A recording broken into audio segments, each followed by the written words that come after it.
Kohli drives through the covers. It's into the fence like a tracer bullet.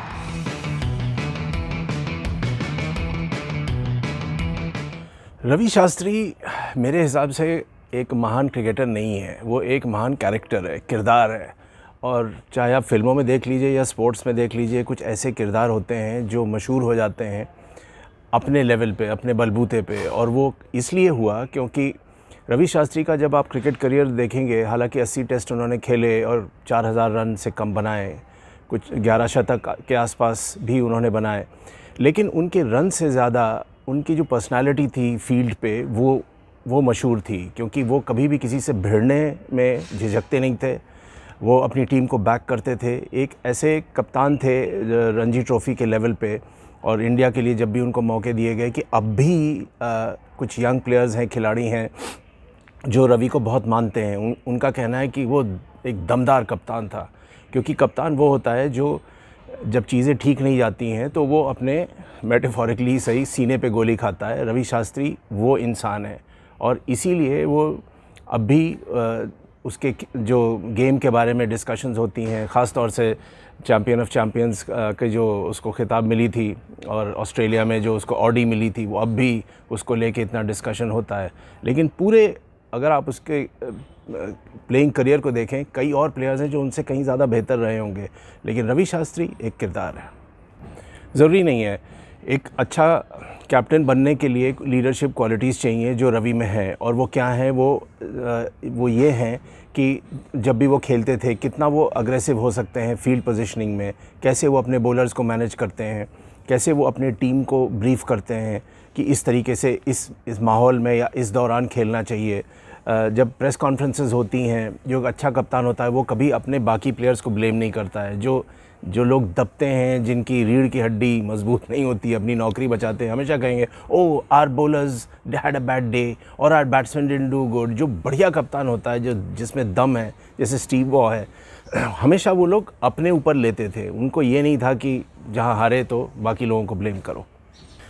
उनके coaching stint में तो बहुत India ने महारत हासिल की, ख़ासतौर से ऑस्ट्रेलिया में 36 रन के एक इनिंग्स में आउट होने के बाद जब पूरे ऑस्ट्रेलिया ने कह दिया कि ये टीम ख़त्म है, 4-0 से हारेगी, वो सीरीज़ जीत कर आई।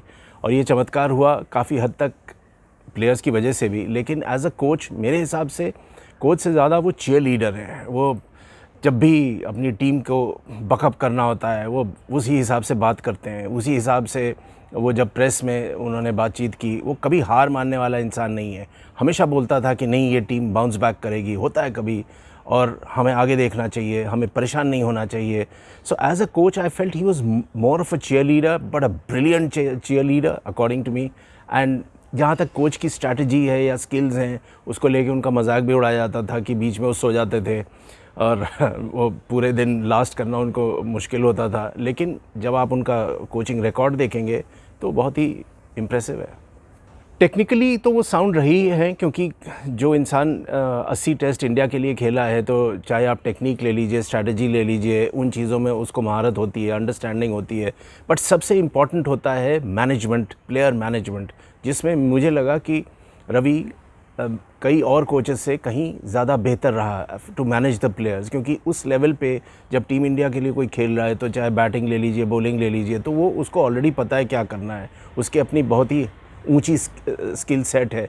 लेकिन कुछ चीज़ें जो मैनेज करनी होती हैं कि उसका मूड कैसा है, वो अपने, या कोई बॉलर अगर पिटने लगा तो बाद में उसको आप कैसे ले आओगे, क्या आप उसको बोलोगे कि उसको बुरा भी ना लगे और वो एडजस्टमेंट्स हो। इन चीज़ों में मुझे लगता है रवि बहुत ही अच्छा काम उसने किया।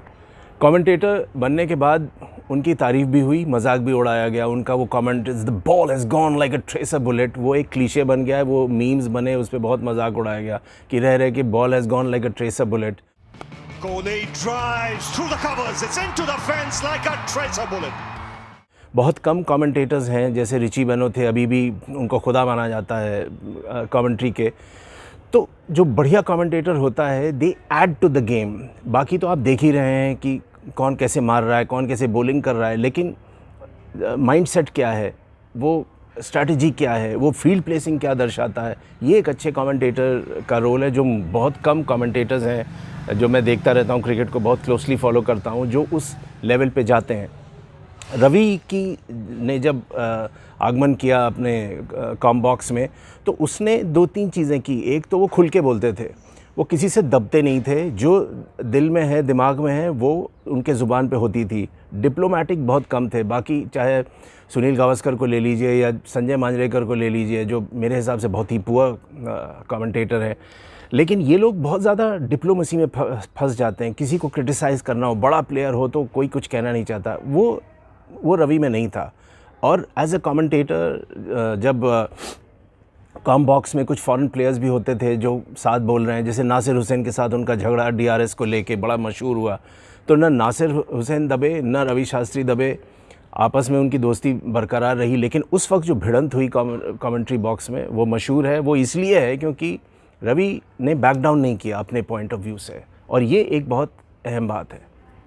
अभी रवि शास्त्री की जो स्लेजिंग बाउट हुई है मैथ्यू हेडन के साथ कमेंट्री बॉक्स में, वो बहुत फिर से मशहूर हो गई। वो इसलिए कि जो ऑन फील्ड स्लेजिंग होती है इंडिया और ऑस्ट्रेलिया के बीच, वो कमेंट्री बॉक्स में हुई। दोनों ने एक दूसरे पे हमला किया। मैथ्यू हेडन ने मजाक उड़ाया टू सम एक्सटेंट कि भाई ऑस्ट्रेलियन स्पिन बॉलर्स का जो ट्रैक टर्न था, एक परसेंटेज दिखाया गया, वो इंडिया से ज़्यादा था। रवि शास्त्री ने कहा लेकिन विकेट कॉलम तो आपका बिल्कुल खाली है। मार्क वॉ को भी उन्होंने नहीं छोड़ा, कहा कि जब ऑस्ट्रेलिया में इंडिया 36 रन पे आउट हुई थी तो आपने कहा था कि 4-0 से पूरी सीरीज़ हारेगा। मार्क वॉ हंसने लगे और उन्होंने एडमिट किया कि मैं अकेले ही नहीं था। तो ये जो स्लेजिंग है, ये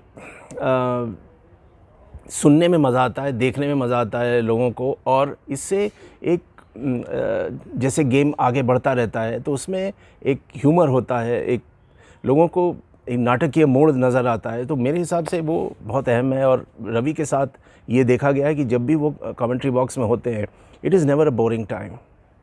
रवि शास्त्री का जो सबसे memorable moment as a player तो यही होगा कि ख़ास तौर से ऑस्ट्रेलिया में जब इंडिया ने वो सीरीज़ जीती थी, ओडीआई सीरीज़, और उस समय कुछ यंग प्लेयर्स मशहूर हो गए, सदानंद विश्वनाथ, लक्ष्मण शिवारामाकृष्णन, लेकिन जो ऑडी जीती वो रवि शास्त्री ने जीती, चैम्पियन ऑफ चैम्पियंस कहलाए गए। और ख़ास तौर से जैसे पूरे स्टेडियम में सब ऑडी पे बैठ के लोग घूमे, जितने प्लेयर्स थे, वो एक बहुत ही मशहूर मोमेंट है। लोगों को वो याद वो करेंगे। 1983 वर्ल्ड कप में भी उनका एक रोल रहा है। तो ये जो मौके थे बहुत फेमस थे, लेकिन कुछ एक आध मौके हैं जो वो भी याद रखना चाहिए कि केवल 31 साल की उम्र में उनको रिटायर होना पड़ा क्योंकि उनका घुटना बोल गया था, सर्जरी हुई थी। He couldn't play properly after all. उनको बू किया जाता था, हैकल किया जाता था। रवि शास्त्री हाय हाय के नारे लगते थे क्योंकि वो भाग नहीं पाते थे, और उनका जो चपाती शॉट था ऑन साइड पे रन बनाने का, वो भी मशहूर हुआ। तो जो बड़े शॉट्स थे वो नहीं खेल पाए। लेकिन जहाँ तक करेज है, जहाँ तक ब्रेवरी है, जहाँ तक एक प्लेयर है जो ओपनर भी रहा और वो कभी किसी से डरा नहीं, 6 फुट 3 इंच की लंबाई पे फास्ट बॉलर्स को खेलना, ये भी एक अहम बात है जो उन्होंने हमेशा दर्शाया।